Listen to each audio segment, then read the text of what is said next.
Welcome to this Smart Talk with David Gazzarotto. Hey guys. We were going to do this after HR Technology Conference in Las Vegas 3 months ago, but we never got there. No, that's because you got lost in it last night, Jerry. We couldn't find you anywhere after that. What happened? Please explain. So here we are, a few days out from Christmas, Yes. and we thought we'd better do it. So we're sitting down having a Christmas drink and thought we'd have a chat. Yes. Awesome. So, what was your big take, Dave, out of HR Tech Conference going back a few months ago? Oh, mate, it's been a wild year. Yeah. Probably my big take. I guess the amount of technology that we were seeing around, I think, the experience, around the employee experience, but also into artificial intelligence and looking at new ways to use technology to create more automation. I saw a lot of that at the conference. Thought that was pretty exciting. How about you? I think you're pretty much right, and I think there was also a big focus on HR needing to redefine themselves to make sure that they were relevant to the employee and their experience, and ultimately the customer experience. Yeah. So that was probably the other big thing that I sort of took out of the conference. Yeah, I think so. For me, the experience was quite interesting because it was the first year that I've gone to HR Tech. I was actually on a booth. So normally I'm rattling around like you probably did this year, being half delegate, half influencer, rattling around. I was on a booth, so I actually got to interact with a lot of genuine HR practitioners who were out there looking to solve business problems, and I thought that was a really insightful experience for me. And did you? What would be a big takeout? Like, what is there one thing that comes to mind that you learned when you did that? Oh, I think people are grappling with the same sorts of things that we were 20 years ago. You know, how do they bring systems in to help to automate processes that are a bit clunky, that have got a lot of friction in them? There's still a lot of business cases about trying to create more efficiency in the HR function itself. So I was consistently surprised, but I guess we're at the pointy end, and we think that everyone's solved those problems and are moving on to these exciting, perhaps more innovative angles. So that was probably something for me. The other thing, being a part of Alight Solutions now, we have a very big benefits administration arm, and so the amount of interest there is in everything from 401ks to health plans and all of that, it's a massive business over in North America particularly, so that was an interesting perspective for me too. In terms of HR in 2018, what are the big things? And even looking forward, to 2019, what are the big things you're seeing? Yeah, I think the things for me, there's probably four key topics that I keep having conversations with HR leaders around, that I see presenting at conferences. Employee experience. We can't go anywhere right now without talking about experience and what that means.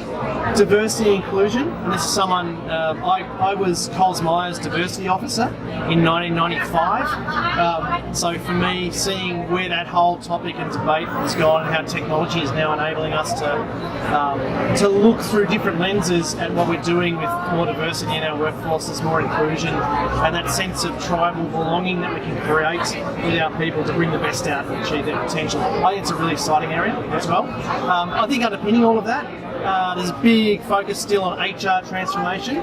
So how do we change the nature of what we do as an HR function, how we support the business, how do we deliver better service experiences to drive great people outcomes. And I think the last is, one you hear guys like Josh Burson talk a lot about, is how do we help people to thrive in the digital age? How do we help them to carve through this tangled web of digital stuff that pollutes our lives, yet can make us really productive and collaborative as well. So for me, those four items are the big things that we're talking to folks about. Yeah. And I guess that digital transformation and thriving and understanding and education is sort of underpinning all the different disciplines. Like, I know coming from a workforce management background, that still sort of underpins it as well. But I think if I look at workforce management, which is something that I'm very passionate about, I think this year people have actually really started to understand what WFM is. Yeah. And if I was sort of going to describe that, I would say there's been a lot of media over the last 12 months, especially in Australia, around compliance, and a lot of the bigger organisations that have struggled with it and found themselves not not necessarily doing what they thought they were doing or what they should have been doing. And if you look at workforce management, it's at the core of that. It's about making sure that the employees or the workforce that you have get paid correctly, the right amount of overtime, get the right entitlements. Yeah. And so that's very much putting workforce management centre stage now. Yeah. See, I always thought it was just timesheets, right? Just time and attendance really was what I thought WFM was synonymous with, and I think it's interesting knocking around with you as closely as we have over the last few years, really learning that the centrepiece of what we do in helping to support people in the workplace is centred around workforce management. It's a fundamental glue that binds a person to the employer, really. It is, and timesheets is absolutely part of it, but it's the start of it sort of thing. And what happens though, before you do a timesheet, someone actually gets rostered to work. Yep. A nursing unit manager decides who's going to be on their shift, what nurses that they need to look after the participants or the patients in the ward, and that's the other part of workforce management that actually sort of precedes the timesheet. Yep. And so we're seeing a real strong uptake of workforce management at the moment, because this is all about a worker's life. It's all about making everyone's life efficient and more effective. So workforce management has become really top of mind this year. Yeah, no, I think that's absolutely. I thought it was just because I hung around you and you use the term all the time. Maybe it is, but I'm just going to keep doing this. So there you go. Yeah, awesome. Yeah. So some of the challenges that you've seen this year. What are some of the challenges that you've seen? I think one of the big challenges is decision making. We are presented with. I think the last figures I saw was something like 1,200 HR technology vendors just in this market in Australia alone, let alone globally. Something like $800 million of VC investment into HR tech globally just this year as well. So consequently, people out there shopping for solutions in HR tech, they don't know where to start. They're bombarded with options and do I go with single platform for everything? Do I buy Sony to kit my entire house out, or do I go for the Miele washing machine and the Samsung stereo system and the like? So those decisions are hard, and I think there's a lot of grappling with those sorts of decisions because there's big investments involved as well. Yeah, absolutely. And I think education's still a lot to do with where we're at the moment as well in the market.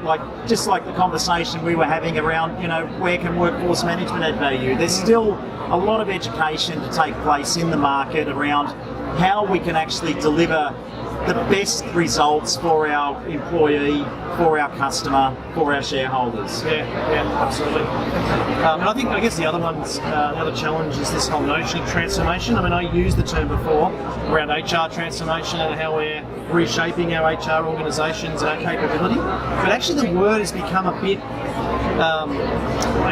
too common, and I'm at the point of almost outlawing it in our organisation, because really a lot of the transformation that we get asked to get involved with is simply moving data from one system to another system. That's not transformation. That's simply effectively just reconfiguring your existing business processes on a new tool.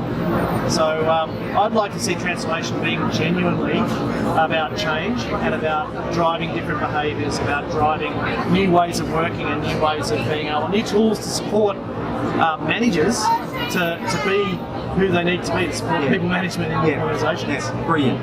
So I can see our table is just about to get commandeered. Yeah, it is Christmas time here, Jared. That's and right. We are, 4:30 on a Wednesday afternoon. It is Australia and people start to wind down this time of year, don't they? And indeed they do, Dave, and maybe even a bit earlier. Yes. So one takeaway from this discussion. Look, I think what I really think is important is that we look at all of our people management and I guess our talent needs holistically, and then we're not just looking at it from a time and attendance perspective or from a talent or a recruitment perspective.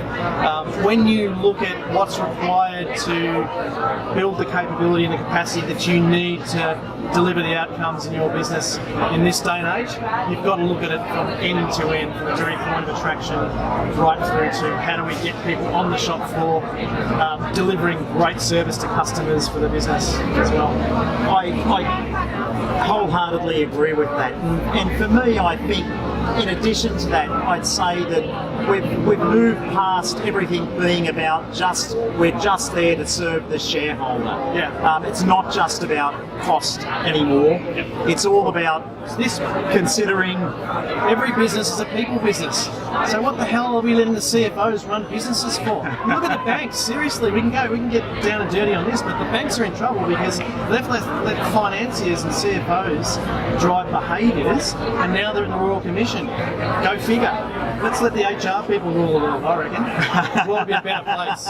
Now there's an interesting debate, but absolutely, it is about people, it is about the customer, it is about the shareholder, it's about the community, the environment, and there's a whole lot of other considerations that we need to be very mindful of to have a sustainable business into the future. Well, there's nothing more fundamental to us as human beings than having a sense of purpose and being able to, attach ourselves to that in some way, shape, or form. So, people and work are fundamental part of our existence. That's a very, very profound way to curtail this conversation. What do you reckon? That's a wrap on 2018. Well, best wishes everyone for the holidays. Have a great Christmas, Jared. It's been awesome working Thank you, with Dave. you.